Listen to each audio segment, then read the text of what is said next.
تمہیں صحابہ کی چند باتیں جو تحفظ ناموس رسالت کا جذبہ بیدار کرتی ہیں، دو چند باتیں عرض کر کے اپنی گفتگو کو تمہارے پاس لاتا ہوں۔ تم آج بجلیاں گرے، ابر چھا جائے، آسمان سے طوفان برس پڑے، تب بھی تمہارے کان نہیں اٹھتے۔ صحابہ کا حال تو ایسا تھا، صحابہ کا حال۔ حضرت سعد بن معاذ مدینے کے صحابی ہیں، بہت پہلے ایمان لائے تھے، ابھی حضور ہجرت بھی نہیں کیے تھے۔ مدینے سے مکہ آ کر میرے آقا کے ہاتھ پر ہاتھ دے کر بیعت بھی کیے تھے اور ایمان بھی لائے تھے۔ مدینے چلے گئے واپس، لوگوں میں ایمان کی دولت بانٹ رہے تھے، اسلام پھیلا رہے تھے۔ لیکن وہ وقت بھی آیا جب مکہ کے ظالموں نے میرے آقا صلی اللہ علیہ وسلم کا سوشل بائیکاٹ کیا تھا، ایسا بائیکاٹ کیا تھا کہ حضور پاک کے پورے خاندان کو شعب ابی طالب، ایک گھاٹی ہے پہاڑیوں کے بیچ میں رہنا پڑا۔ کتنے دن؟ 2-3 دن نہیں، میرے مصطفیٰ نے 3 سال گزارے۔ 3 سال مکہ والوں نے ایسا بائیکاٹ کیا تھا کہ کوئی ان سے ملنے نہیں آتا، کوئی خرید و فروخت نہیں، کوئی سامان نہیں دیتا، مسافت تک نہیں کرتا، سلام بھی نہیں کرتا، کوئی ملاقات نہیں۔ ان ایام میں میرے آقا صلی اللہ تعالی علیہ وسلم پر ایسے دن آئے کہ آپ نے درختوں کے پتے کھائے، کئی دن تک پتوں پر گزارا کیا، اور سوکھے چمڑے کو پانی میں ابال کر کے کھایا کرتے تھے۔ سوکھا چمڑا، اس کے علاوہ کچھ میسر نہیں۔ مکہ والوں نے اتنی اذیتیں دی ہیں میرے مصطفیٰ، لیکن میں آپ کو کیا کہہ رہا ہوں، سنو۔ وہ رحمت للعالمین تھے، ہر چیز کے تحمل رکھتے تھے۔ سعد بن معاذ کی بات میں کر رہا ہوں، مدینے میں رہتے تھے، مدینہ خوشحال تھا، کھجوروں کے باغات کے جھنڈ ہیں، وہاں کبھی بھوک اور پیاس نہیں آتی، مدینے میں خوشحال تھے۔ سعد بن معاذ اچانک مدینے میں رہ کر کے چمڑے لائے اور ابال کر کھانے لگے۔ جن کے گھر میں خوب دولت کا ذخیرہ ہے وہ چمڑے کھانے لگے، اور کھجوروں کی بجائے پتے توڑ کر کھانے لگے اور روتے رہتے تھے۔ مدینے والے آ کر پوچھتے، سعد یہ تمہارا کیا حال ہے، چمڑے کھا رہے ہو؟ کہتے کہ میری غیرت گوارا نہیں کرتی کہ میرے مصطفیٰ مکہ میں پتے کھا رہے ہو اور میں کھجوریں کھاؤں۔ میں مدینے میں رہ کر کے نرم غذائیں کھاؤں؟ سنا ہے مکہ والوں نے میرے آقا کا بائیکاٹ کیا ہے اور کھانا تک پہنچنے نہیں دیتے، اس لیے جب تک میرے مصطفیٰ کریم صلی اللہ علیہ وسلم ان پتوں پر گزارا فرما رہے ہیں، میں بھی کوئی نرم غذا نہیں کھاؤں گا۔ وہ 400 کلومیٹر دور رہ کر کے بھی نبی آخر الزمان صلی اللہ علیہ وسلم کی محبت میں دنیا کی لذتیں چھوڑ دی۔ میں تم سے پوچھنا چاہتا ہوں اے نوجوانوں، آج میرے مصطفیٰ کریم صلی اللہ علیہ وسلم کو اتنی اذیت دی جا رہی ہے، کیا تم نے اپنی عیش میں کبھی کوئی کمی کی؟ کیا اپنی زندگی کے شب و روز کو بدلا؟ وہ مصطفیٰ کریم صلی اللہ تعالی علیہ وسلم کو جس طرح سے آج پوری دنیا ٹارگٹ بنا رہی، نشانہ بنا رہی ہے، کبھی کبھار مجھے اس قدر کوفت ہوتی ہے دل پر کہ میرے ماں باپ کو، ہمارے ماں باپ کو کسی نے اتنی گالیاں نہیں دی، اور ہمارے کان ہیں کہ میرے مصطفیٰ کریم کے متعلق کیا کیا سن رہے ہیں۔ آج ہزاروں پوسٹیں کی جاتی ہیں۔ مجھے آج میں کھل کر کے کہتا ہوں، نہ یہ ڈپارٹمنٹ سے، نہ حکومت سے، نہ عہدیداروں سے کوئی امید نہیں، یہ کیا انصاف کریں گے؟ یہ سب اسی تھال کے چٹے بٹے ہیں، ان کی سب مرضی اور منشا سے ہوتا ہے۔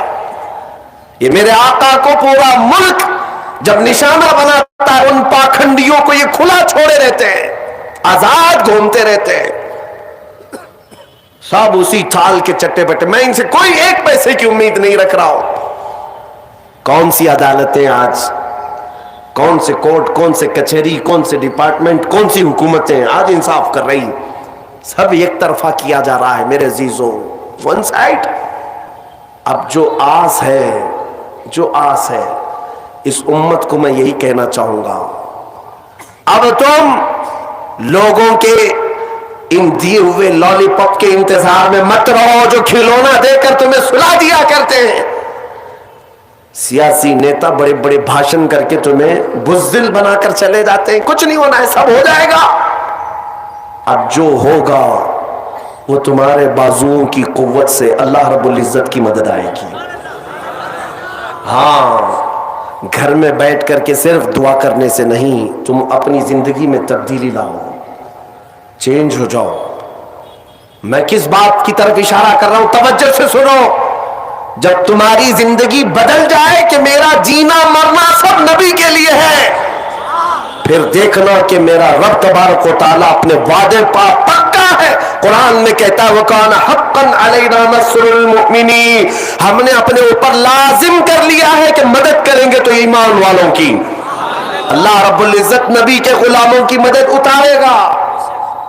ہاں، ایک وقت وہ تھا کہ تم جس طرف سے گزرتے تھے شجر و حجر سلام کرتے. ہاں، تمہیں پتہ ہے سمندر راستہ دے دیا کرتے. افریقہ کے جنگل کے درندے نبی کے غلاموں کے تلوے چھانٹتے تھے کہ مصطفیٰ کا غلام آیا ہے مدینے سے. اور کہاں آج ہماری حالت یہ ہے؟ آج ہماری حالت یہ ہے کہ لوگوں کی ٹھوکروں پر تمہاری عبادت گاہیں آج خطرے میں. مینار، مسجد، منبر، محراب سب اب داؤ پر لگے ہیں. بلکہ آج میرا یہ جملہ سن کر کے جاؤ، یہ کہ بعد دیگرے ظلم بڑھتا جائے گا، ظلم بڑھتا جائے گا. کیوں؟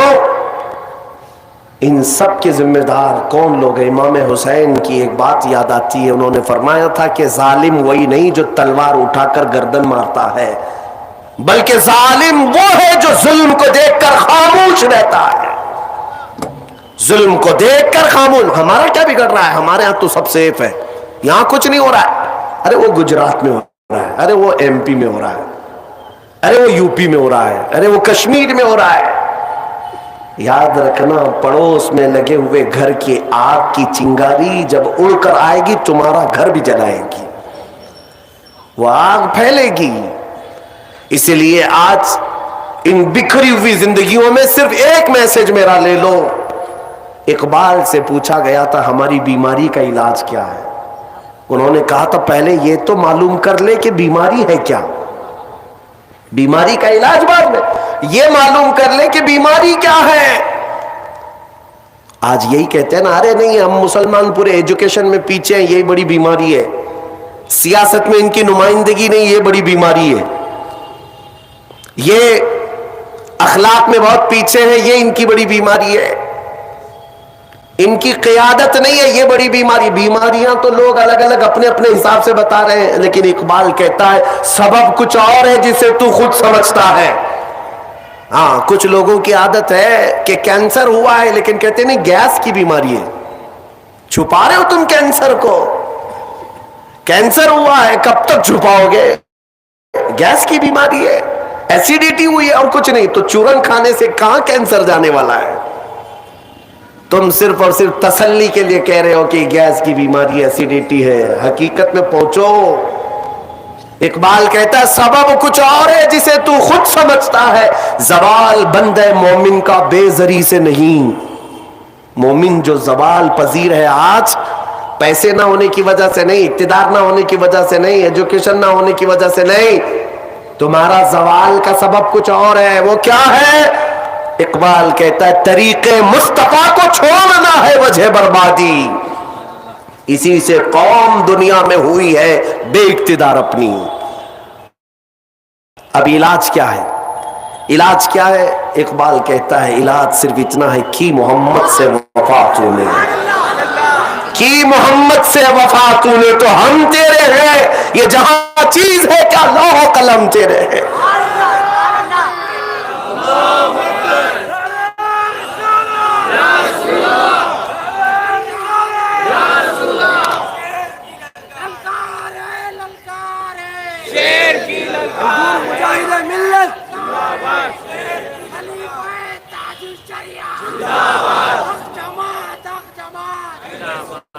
میرے عزیزوں، یہی ایک مین پوائنٹ ہے جس پر واپس آنا ہے. نوجوانوں سے آج میں کہوں گا آج کے بعد رات کو اب گھر جاؤ گے یہ طے کر لینا دنیا کے لیے بہت جیا ہے، اب مدینے کے والے کے لیے جینے کا وقت آ گیا ہے. میں دوستوں کے لیے بہت چیزیں قربان کر چکا ہوں، اب گنبد خضرا کے لیے قربانی کا وقت آ چکا ہے. اس لیے کہ